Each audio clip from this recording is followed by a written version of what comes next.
अरे, हमारे जगन्नाथ जी ने पूरे गांव के नेताओं को एक ही रात में ऐसा क्या खिला दिया कि सुबह पूरा गांव उन्हें उठाता रह गया, लेकिन कोई भी उठा ही नहीं। आइए इस अद्भुत और हंसा हंसा कर लोट-पोट कर देने वाली लीला को देखते हैं। ये कहानी है श्रीधरपुर गांव की। गांव में एक नेता रहता था, विक्रम चौबे। चुनाव आते ही उसका प्यार अचानक पूरे गांव पर उमड़ पड़ता था। बाकी 5 साल गांव वाले उसे ढूंढते रहते थे और चुनाव वाले महीने वो गांव वालों को कोई सड़क बनवाने का वादा, कोई नौकरी दिलाने का वादा, तो किसी को मुफ्त दावत का लालच। उधर उसी गांव में रहता था एक सीधा सादा युवक, गोपाल। लेकिन पूरे गांव में उसे कोई गोपाल नहीं बुलाता था। सब प्यार से कहते थे, अरे गोपू आ गया। गोपू का दिल इतना साफ था कि अगर कोई उसे धोखा भी दे दे तो वो उसी को धन्यवाद बोल देता था। लेकिन भगवान ने उसके दिमाग में एक छोटी सी गड़बड़ी जरूर छोड़ दी थी। जो काम उसे 10 बार समझाओ वो 11वीं बार भी उल्टा ही करता था। गांव वाले अक्सर हंसते हुए कहते, अरे गोपू का दिल सोने का है, लेकिन दिमाग भगवान ने छुट्टी वाले दिन बनाया है। पर गोपू को किसी की बात का बुरा नहीं लगता था, क्योंकि उसके पास एक ऐसा दोस्त था जो पूरी दुनिया के पास नहीं था। हर सुबह सूरज निकलने से पहले गोपू नंगे पैर मंदिर पहुंच जाता। जैसे ही भगवान जगन्नाथ के दर्शन करता, वैसे ही दोनों हाथ जोड़कर मुस्कुराते हुए कहता, लल्ला आज कहीं नौकरी लगवा दे, मैं भी कब तक अपनी धरा को परेशान करता रहूंगा। अगर आज काम मिल गया ना, तो शाम को तेरे लिए अपने हाथों से गरम-गरम खिचड़ी बनाऊंगा। इतना कहकर वो भगवान की मूर्ति को देखकर मुस्कुराता और तभी ऐसा लगता मानो मंदिर के भीतर बैठे जगन्नाथ जी भी अपनी बड़ी-बड़ी गोल आंखों से अपने इस भोले भक्त को देखकर धीरे से मुस्कुरा रहे हों। मंदिर से निकलकर गोपू पूरे गांव में काम ढूंढने लगा। जहां भी जाता लोग एक ही बात कहते, अरे गोपू, पिछली बार तूने लकड़ी चीरने की जगह मालिक की चारपाई चीर दी थी, हम तुझे काम कैसे दें? गोपू बस सिर खुजाकर मुस्कुरा देता, गलती से हो गया था। इतने में गांव के चौक पर जोर-जोर से ढोल बजने लगे। विक्रम चौबे जिंदाबाद, हमारा नेता कैसा हो, विक्रम चौबे जैसा हो।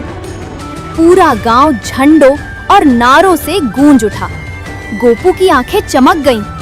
अरे, इतने सारे लोग हैं, इनको तो काम करने वाले भी चाहिए होंगे। वो भागता हुआ एक कार्यकर्ता के पास पहुंच गया। भैया, कार्यकर्ता ने मुड़कर देखा। क्या है? मुझे भी काम पर रख लो ना। काम? हाँ, मैं सब कुछ कर लेता हूँ। क्या क्या? गोपू पूरे गर्व से बोला, झाड़ू, पोछा, बर्तन, खाना सब बना लेता हूँ। पास खड़े दूसरे कार्यकर्ता ने हंसते हुए पूछा, और गलती? गोपू मासूमियत से बोला, वो भी कभी-कभी कर लेता हूँ। इतना सुनते ही वहां खड़े सभी लोग ठहाका मारकर हंस पड़े। कार्यकर्ता बोला, चल आज शाम नेताजी की हवेली पर आ जाना, अगर उन्हें पसंद आ गया तो नौकरी मिल जाएगी। गोपू खुशी से उछल पड़ा, सच? हाँ, लेकिन जाकर उल्टा सीधा मत बोल देना। मैं क्यों बोलूंगा, बस इसलिए कह रहे हैं। शाम होते ही गोपू नहा धोकर माथे पर चंदन लगाकर सबसे पहले मंदिर पहुंचा। दोनों हाथ जोड़कर बोला, लल्ला आज मेरी इज्जत रख लेना, अगर नौकरी मिल गई तो पहली तनख्वाह से तेरे लिए सबसे बढ़िया खिचड़ी बनाऊंगा। मंदिर के अंदर जगन्नाथ जी की बड़ी-बड़ी आंखें जैसे चमक उठी। ऐसा लगा मानो छोटा सा लल्ला मन ही मन मुस्कुरा रहा हो। थोड़ी देर बाद गोपू विक्रम चौबे की बड़ी हवेली के दरवाजे पर पहुंच गया। अंदर दर्जनों कार्यकर्ता बैठे थे। तभी एक भारी आवाज गूंजी, कौन है बाहर? गोपू डरते-डरते अंदर गया और पहली बार उसकी मुलाकात हुई चालाक नेता विक्रम चौबे से। गोपू जैसे ही हवेली के अंदर पहुंचा, उसने देखा चारों तरफ कुर्सियों पर बैठे कार्यकर्ता, दीवारों पर बड़े-बड़े चुनावी पोस्टर, आंगन में खड़ी चमचमाती गाड़ियां और बीच में आराम कुर्सी पर पैर फैलाकर बैठा था विक्रम चौबे। उसकी मोटी मोटी मूछें, सफेद कुर्ता, गले में महंगा गमछा और हाथ में चाय का कप। गोपू डरते डरते दोनों हाथ जोड़कर बोला, प्रणाम मालिक। विक्रम ने ऊपर से नीचे तक उसे देखा। तू ही है नौकरी मांगने वाला? जी मालिक। नाम क्या है? गोपाल। और गांव वाले क्या बुलाते हैं? गोपू मुस्कुराया, गोपू। इतने में पास खड़ा एक कार्यकर्ता हंस पड़ा। नेताजी, पूरा गांव इसे गोपू नहीं, गड़बड़ गोपू कहता है। सब जोर से हंस पड़े। गोपू भी बिना वजह सबके साथ हंसने लगा। विक्रम बोला, क्यों हंस रहा है? गोपू मासूमियत से बोला, सब हंस रहे थे तो मैंने सोचा शायद मैं भी हंस लूं। इतना सुनते ही फिर से पूरा बरामदा ठहाकों से गूंज उठा। विक्रम ने सिर पकड़ लिया। अच्छा, क्या क्या काम आता है? गोपू पूरे विश्वास से बोला, सब आता है मालिक। झाड़ू, पोछा, बर्तन, कपड़े, खाना सब बना लेता हूँ। तभी पीछे से विक्रम की पत्नी सावित्री बाहर आई। वो बोली, सुनिए जी, वैसे भी रसोइया पिछले हफ्ते काम छोड़कर चला गया। अगर ये खाना बना लेता है तो रख लीजिए। विक्रम ने गोपू की तरफ देखा। खाना अच्छा बनाता है? गोपू गर्व से बोला, इतना अच्छा कि एक बार खाने वाला कभी भूल नहीं पाता। सावित्री खुश होकर बोली, देखा कितना आत्मविश्वास है। लेकिन तभी गोपू ने अगली बात बोल दी, असल में भूल इसलिए नहीं पाता क्योंकि कभी नमक ज्यादा हो जाता है, कभी मिर्च, तो याद रह जाता है। पूरा आंगन एक बार फिर हंसी से गूंज उठा। विक्रम ने गहरी सांस ली। हे भगवान, ये नमूना कहाँ से आ गया? फिर बोला, चल कोई बात नहीं, कल गांव वालों के लिए बहुत बड़ी दावत रखी है। अगर तूने बढ़िया खाना बना दिया तो नौकरी पक्की। गोपू खुशी से उछल पड़ा। सच मालिक? हाँ, लेकिन इस बार कोई गड़बड़ मत करना। गोपू तुरंत दोनों हाथ जोड़कर बोला, मालिक मैं पूरी कोशिश करूंगा, बाकी मेरे लल्ला जगन्नाथ संभाल लेंगे। इतना कहते ही हवेली के बाहर बने छोटे से मंदिर में अपने आप घंटी बज उठी। सभी लोग एक पल के लिए चौंक गए, लेकिन किसी ने उस पर ध्यान नहीं दिया। सिर्फ भगवान जगन्नाथ की मूर्ति पर एक हल्की सी मुस्कान जैसे खिल उठी। अगली सुबह सूरज निकलने से पहले ही गोपू फिर मंदिर पहुंच गया। दोनों हाथ जोड़कर बोला, लल्ला आज पहली बार इतने लोगों के लिए खाना बनाऊंगा। मेरी इज्जत तेरे हाथ में है, आज कोई गड़बड़ मत होने देना। इतना कहकर उसने भगवान जगन्नाथ को प्रणाम किया और सीधा विक्रम चौबे की हवेली पहुंच गया। जैसे ही अंदर गया, सावित्री ने तेज आवाज लगाई, अरे गोपू, खड़े खड़े क्या देख रहा है? आज गांव भर की दावत है, बहुत काम है। जी मालकिन। सबसे पहले रसोई साफ कर, फिर सब्जियां काट, दाल चढ़ा और हलवा भी बनाना है। हो जाएगा। गोपू पूरे जोश में काम पर लग गया। कभी प्याज काटते काटते अपनी आंखें पोंछता, तो कभी आलू छीलते छीलते आधा आलू ही फेंक देता। रसोई में काम करने वाली औरतें उसे देखकर हंस रही थी। एक बोली, अरे इतना मोटा आलू छील रहा है, आधा आलू तो छिलके के साथ ही फेंक दिया। गोपू मुस्कुराकर बोला, कोई बात नहीं, पतला हो जाएगा। सभी फिर से हंस पड़े। इतने में सावित्री दोबारा रसोई में आई। सुन गोपू। जी मालकिन। बाजार से हमारी गायों के लिए नींद की दवा ले आना। बेचारी 2 रात से सो ही नहीं रही, रात भर रंभाती रहती है। अच्छा। और सुन, डॉक्टर जो दे उसे संभाल कर रखना, गलती मत करना। अरे मालकिन, मैं इतना भी भुलक्कड़ नहीं हूँ।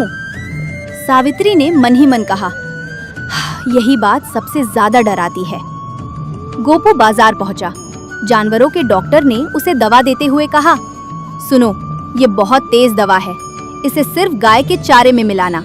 अगर गलती से इंसान खा ले तो घंटों गहरी नींद से नहीं उठेगा। गोपू ने तुरंत सिर हिलाया। चिंता मत करो डॉक्टर साहब, मैं भैंस की दवा आदमी के खाने में थोड़ी डाल दूंगा। डॉक्टर मुस्कुराया, बस यही याद रखना। गोपू दवा जेब में रखकर वापस हवेली आ गया। इधर रसोई में बड़े बड़े भगोनों में सब्जियां चढ़ चुकी थीं। मसालों की खुशबू पूरे आंगन में फैल रही थी। उधर चुनाव की दावत में आने वाले लोगों की भीड़ बढ़ती जा रही थी और ठीक उसी समय रसोई की खिड़की से एक ठंडी हवा का झोंका आया।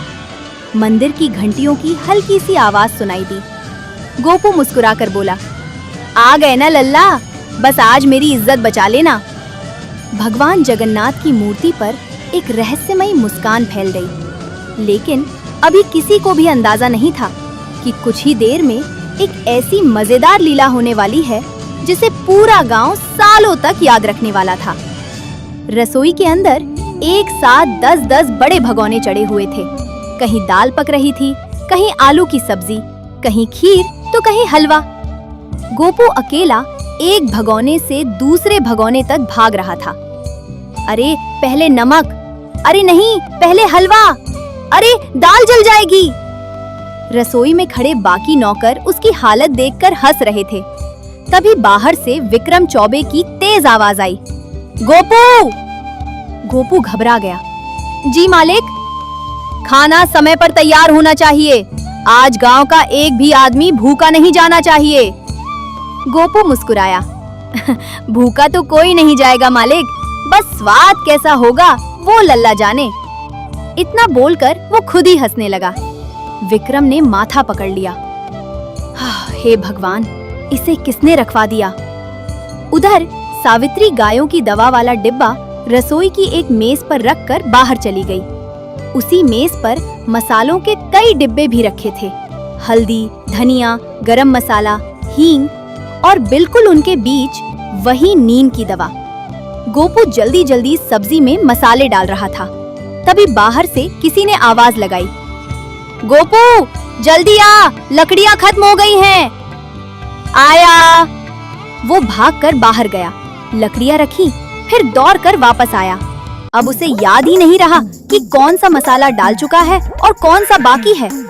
वो जल्दी जल्दी एक डिब्बा उठाता, चुटकी भर नहीं, पूरा चम्मच भरकर सब्जी में डाल देता, फिर दूसरा डिब्बा, फिर तीसरा और आखिर में बिना देखे उसने वही गायों की नीम की दवा भी मसाले समझकर बड़े भगोने में डाल दी।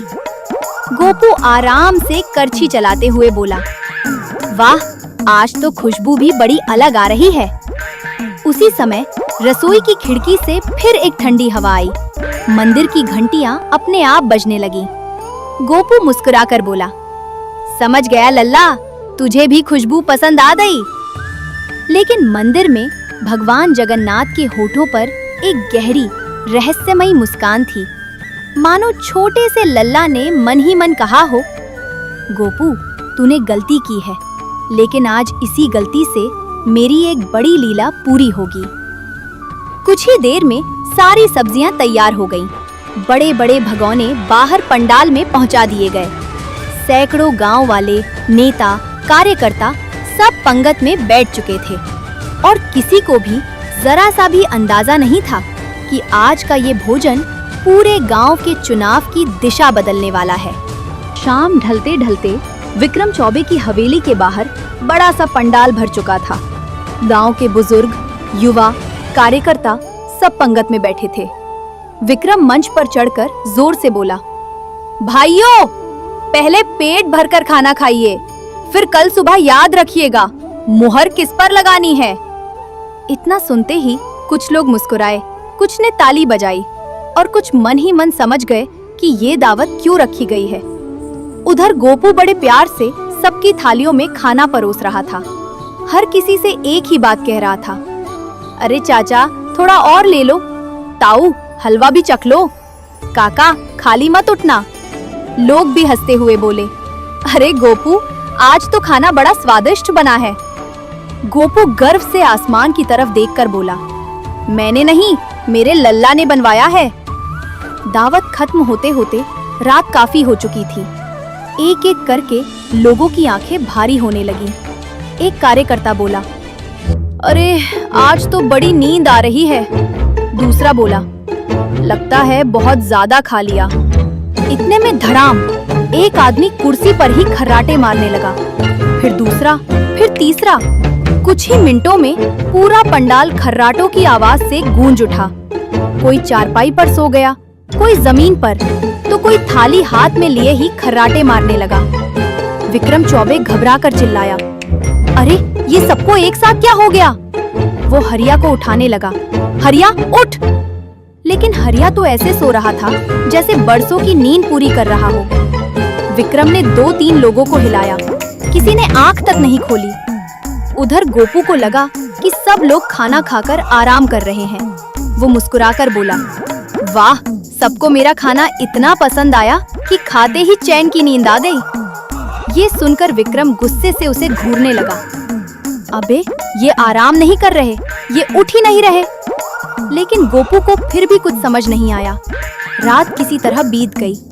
अगली सुबह पूरा गांव मतदान केंद्र की ओर निकल पड़ा, लेकिन विक्रम चौबे, उसके सारे कार्यकर्ता और जिन लोगों को वो वोट दिलाने वाला था, वे सब अभी भी गहरी नींद में पड़े थे। सूरज सिर पर चढ़ गया, मतदान खत्म हो गया और शाम तक चुनाव भी समाप्त हो गया। ठीक उसी समय एक एक करके सबकी आंखें खुलने लगीं। विक्रम उठते ही चिल्लाया, आज कौन सा दिन है? सामने खड़ी सावित्री की आंखों में आंसू थे। वो बोली, आज चुनाव खत्म हो गया। ये सुनते ही विक्रम के हाथ से पानी का गिलास छूट गया और उसे पहली बार एहसास हुआ कि एक ही रात में उसकी पूरी चुनावी बाजी पलट चुकी है। विक्रम चौबे अभी भी सदमे में खड़ा था।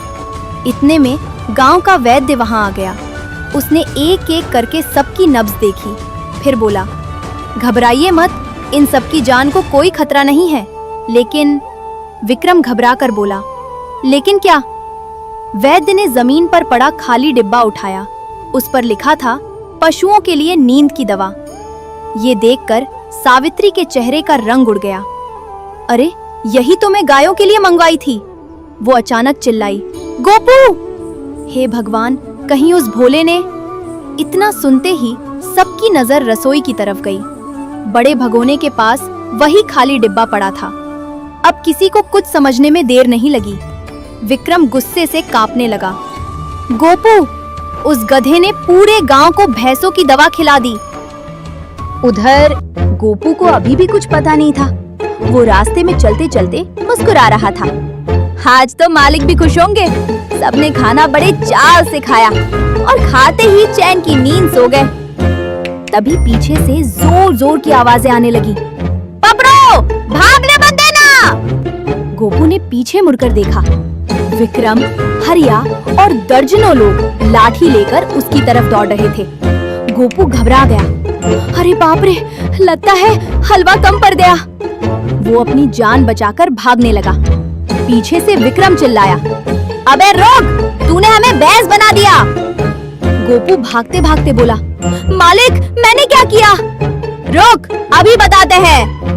गोपू जितना तेज भाग सकता था भागता गया। भागते भागते उसे सामने भगवान जगन्नाथ का मंदिर दिखाई दिया। वो सीधे मंदिर के अंदर घुस गया। सांस फूल चुकी थी। दोनों हाथ जोड़कर आंखों में आंसू लेकर बोला, लल्ला बचा ले, मैंने जानबूझकर कुछ नहीं किया। मुझसे फिर गलती हो गई। सब लोग मुझे मार देंगे। इतना कहकर गोपू भगवान के चरणों में बैठकर रोने लगा। उसी समय मंदिर के अंदर लगी घंटियां अपने आप बजने लगी। चारों तरफ एक दिव्य सुगंध फैल गई। विक्रम और गांव वाले भी मंदिर के दरवाजे तक पहुंच गए। लेकिन जैसे ही वे अंदर घुसने लगे, उन्हें ऐसा लगा मानो किसी अदृश्य शक्ति ने उनके कदम वहीं रोक दिए हों। और उसी क्षण भगवान जगन्नाथ की मूर्ति से एक दिव्य प्रकाश निकलने लगा। गोपू ने कांपते हुए सिर उठाया तो देखा उसके सामने एक सांवला घुंघराले बालों वाला मासूम सा छोटा बच्चा मुस्कुराता हुआ खड़ा था। बच्चा हंसकर बोला, अरे गोपू, इतना क्यों डर रहा है? ये गलती नहीं, मेरी लीला थी। गोपू की आंखों से आंसू लगातार बह रहे थे। वो कांपती आवाज में बोला, लल्ला, मैंने जानबूझकर कुछ नहीं किया। मैं तो बस सबका पेट भरना चाहता था। मुझसे फिर गलती हो गई। वो छोटा सा सांवला बच्चा मुस्कुराया और गोपू के सिर पर प्यार से हाथ फेरते हुए बोला, गोपू, तूने गलती नहीं की। आज जो हुआ वो मेरी इच्छा से हुआ है। गोपू हैरानी से बोला, मतलब? लल्ला हंसकर बोला, जो लोग भूखों को प्रेम से भोजन कराते हैं उन्हें मैं आशीर्वाद देता हूँ, लेकिन जो लोग भोजन का इस्तेमाल गरीबों का मन खरीदने के लिए करते हैं उन्हें मैं कभी सफल नहीं होने देता। इतना कहते ही मंदिर के बाहर खड़े विक्रम चौबे और गांव वाले भी ये दिव्य आवाज सुनने लगे। सभी के हाथ अपने आप जुड़ गए।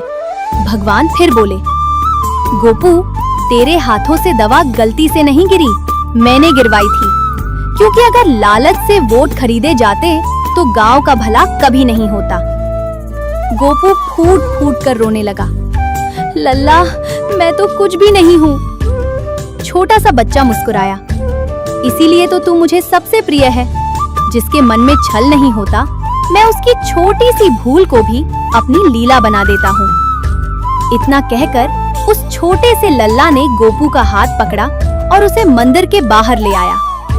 जैसे ही विक्रम चौबे की नजर उस बच्चे पर पड़ी, वो दौड़कर उसके चरण छूने लगा, लेकिन अगले ही पल वो बच्चा वहां से अदृश्य हो गया। सिर्फ मंदिर में रखी भगवान जगन्नाथ की मूर्ति मुस्कुरा रही थी। पूरा गांव समझ चुका था कि आज स्वयं महाप्रभु ने लीला की है। कुछ दिनों बाद चुनाव का परिणाम आया। विक्रम चौबे बुरी तरह हार गया। उसने पहली बार गांव वालों के सामने सिर झुकाकर कहा, मैंने सेवा नहीं, सिर्फ अपना स्वार्थ देखा था। आज भगवान ने मेरी आंखें खोल दी। उस दिन के बाद उसने रिश्वत और लालच छोड़ दिया और सच में गांव की सेवा करने लगा। उधर गोपू आज भी हर सुबह मंदिर आता और हंसते हुए कहता, लल्ला, आज कोई नई लीला मत करना, वरना फिर मेरी पिटाई हो जाएगी। इतना सुनते ही मंदिर की घंटियां अपने आप बज उठती और ऐसा लगता मानो भगवान जगन्नाथ अपने उस भोले भाले भक्त की बात सुनकर बच्चों की तरह खिलखिलाकर हंस रहे हों। यही कारण है कि सच्चे और निष्कपट भक्त की छोटी सी भूल भी भगवान चाहे तो अपनी दिव्य लीला का माध्यम बना देते हैं। मैं आप लोगों से गुस्सा हूँ, क्योंकि आप लोग जगन्नाथ ज्ञान लोक को सब्सक्राइब करना हमेशा भूल जाते हो। तो अभी जाओ और जाकर मुझे सब्सक्राइब करो, मेरी वीडियो को शेयर करो और लाइक भी करो।